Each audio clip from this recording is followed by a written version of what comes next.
Coming into Saturday night's wildcard game, the Titans had a ton of momentum behind them in theory, in terms of a lot of people believed that they were going to win this game. A lot of people thought they were going to win this game. Talking about a team that on paper matched up really, really well with the New England Patriots, especially with Derrick Henry in that Titans running game. They had Tannehill, who's been better than Mariota.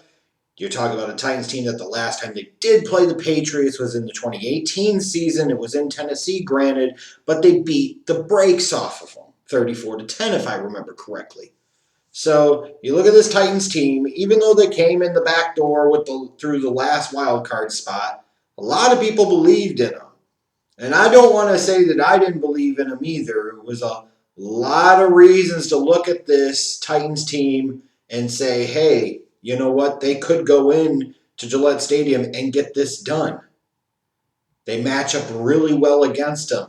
This could be a defensive type of battle. And if it comes down to that, I trust the Titans' running game better. I like Tannehill's mobility if you need it. There was more potentially to like there. But then there's also that element of, you're still talking about Bill Belichick and Tom Brady. And I know the Patriots kind of backslid into the playoffs and lost that Week 17 game in particular to the Dolphins. That hurt. That cost them a first-round bye. And you're looking at this team and you're saying, Tom Brady's starting to look old. This offense is lacking weapons. This defense has been really, really good. But when you looked at when they actually played good teams, like Baltimore, like Kansas City, and even to a lesser degree Houston, that defense got worked over pretty well, and that offense of the Patriots could not keep up. But looking at all the history with Brady and Belichick, and you're saying, hey, this team with these guys in charge has only twice been one and done in the playoffs. In the last instance of that, you have to go all the way back to the beginning of the decade in 2010. So it's still the Patriots. It's a home playoff game. And you just wonder if the Titans were going to wilt or if the Patriots were going to show some champion resolve. This is a team that had been to 3 straight Super Bowls, won 2 of the last 3 Super Bowls. If you think about that, 3 of the last 5, that's not easy to overcome. So that's why I ultimately picked the Patriots. And shame on me. Sorry, Patriots fans. The Jeff Jinx, this guy's Jeff Jinx, is still very much in effect. There's no question about it. And as you watch this game, it was primarily a kind of close to the vest kind of defensive battle. You would think if I would have told you before the game that Ryan Tannehill was going to have under 80 yards passing, that meant that the Patriots probably got after him. The Patriots dominated defensively, and the Patriots found a way to win this game. You would think that.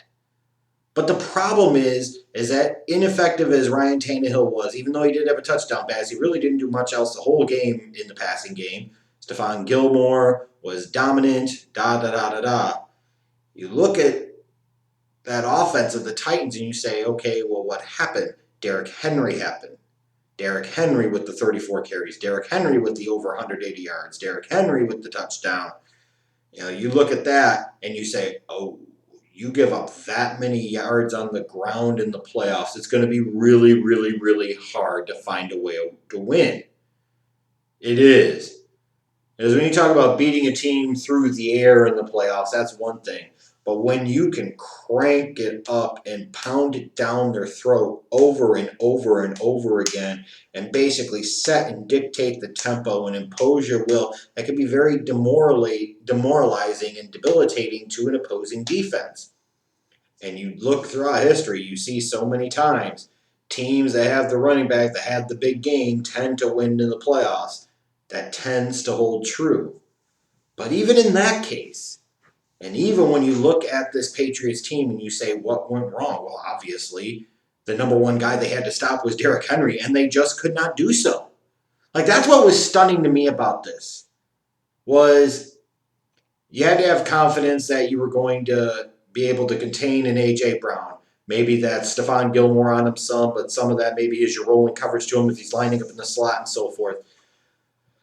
But more so, you would think Bill Belichick's always been great at identifying the one thing that you're best at and trying to take that away from you and putting everything he has into putting that out of the equation and forcing you to beat his team in a different way.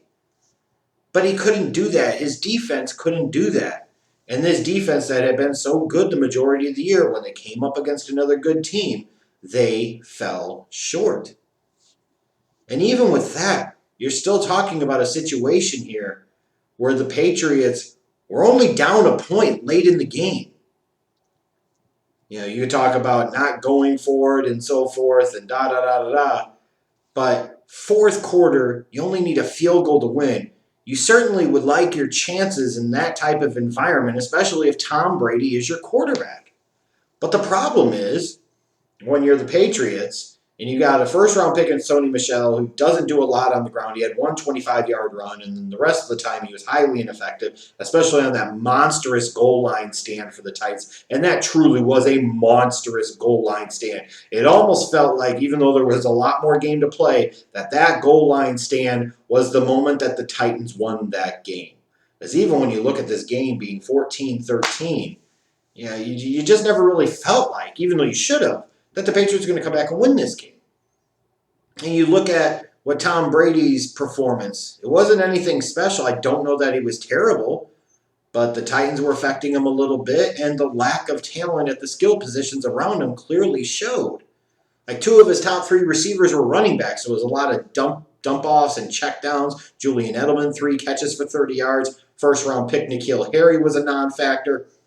Like, some of these problems that had plagued the Patriots offense throughout the course of the season, which is part of the reason I think they envisioned early on in the year why they wanted to roll the dice on Antonio Brown, because they knew that coming these big games, they needed somebody that could make a difference because they didn't have Gronk anymore, and they didn't have it. Edelman has a mediocre day at best.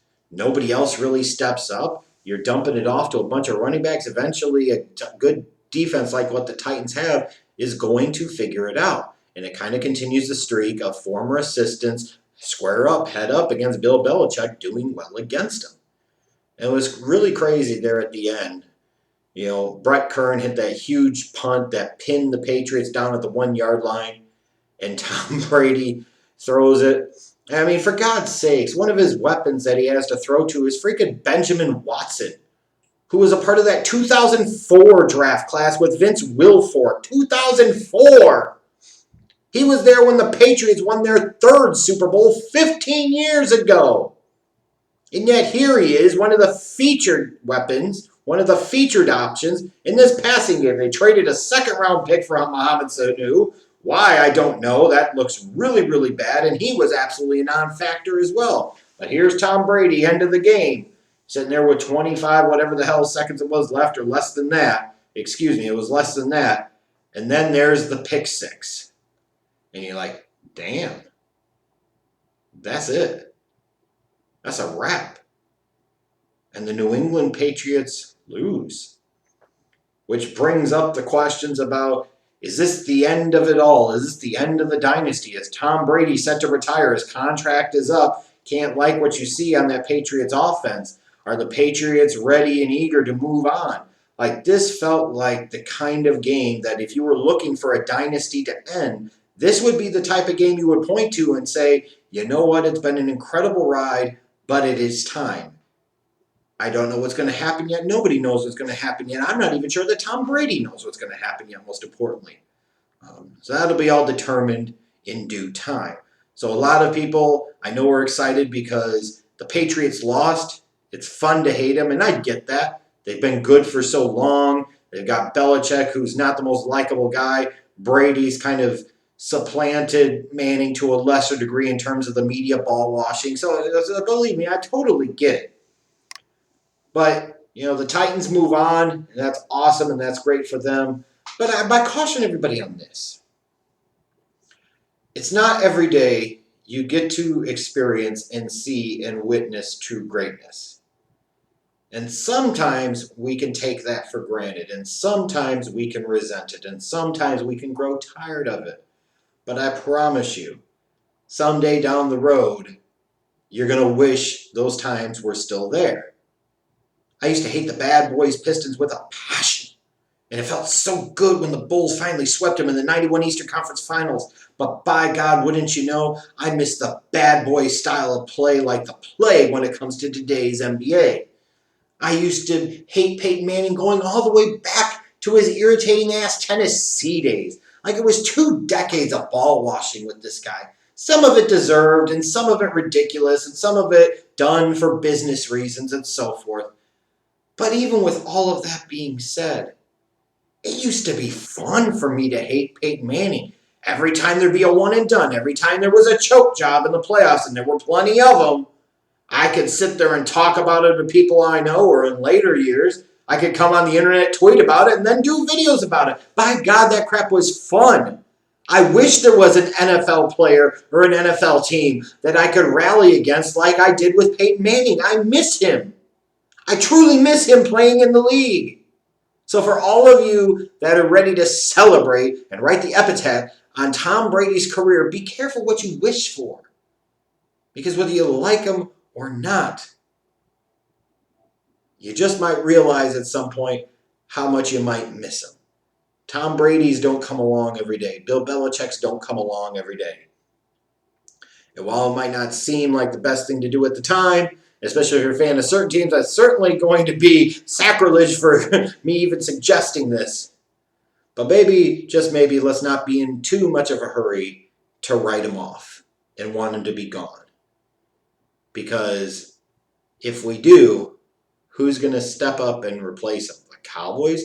The Cowboys are the NFC East version of the Chicago Bears with better quarterbacks, way more media attention, and crappier results, period. Like, even hating on the Cowboys isn't as fun as it used to be because the Cowboys aren't any good. The organization stinks. Think about how much fun it is to knock Brady and Belichick and the Patriots for losing at home in the wild card round of the playoffs to the Titans. Yeah, give me some of that. I'm in no hurry to see Brady retire. Play as long as you want. And if it leads to other losses like this, hey, all the better for a lot of you.